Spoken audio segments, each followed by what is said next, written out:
فتویٰ کا شرعی حکم کیا ہے؟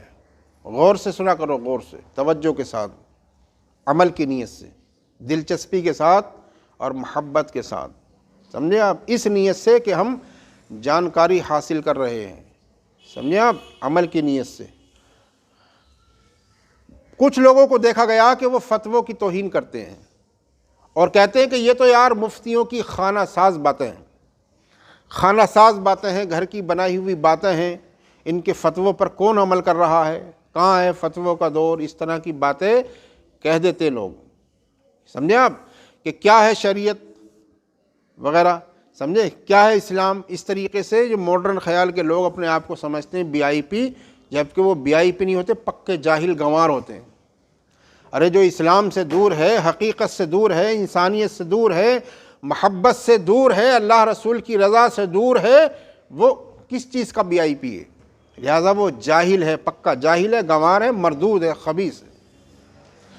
لہذا جو لوگ فتووں کی توہین کرتے ہیں، فتووں کی توہین، سمجھے کہ یہ باتیں تو ان کے گھر کی بنائی ہوئی ہیں، ان پر کون عمل کر رہا ہے، کیا ہیں یہ فتوے؟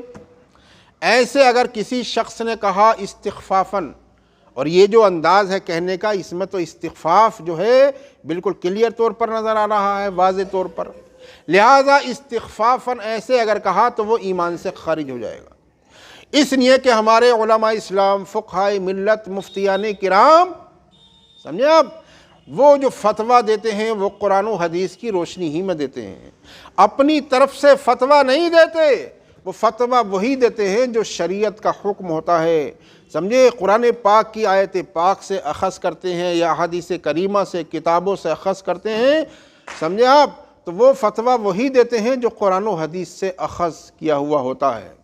لہٰذا گویا فتوے کی اگر کسی شخص نے توہین کی تو یہ گویا کہ قرآن کی توہین ہے، سمجھے؟ حدیث کی توہین ہے، اسلام اور دین شریعت کی توہین ہے۔ لہذا فتوے کی توہین نہیں کرنا چاہیے۔ اگر کسی نے استخفافاً اس طرح کے جملے بولے تو وہ انسان کافر ہو جائے گا، شادی شدہ ہے تو اس کا نکاح بھی ٹوٹ جائے گا، کسی کا مرید ہے وہ بھی ختم۔ لہذا ایسے حالات میں اگر کسی شخص نے ایسے الفاظ کہہ دیے کہ یہ تو ان کے اپنے گھر کی باتیں ہیں، سمجھے؟ کون مانتا ہے فتووں کو؟ فتووں کا دور کہاں ہے؟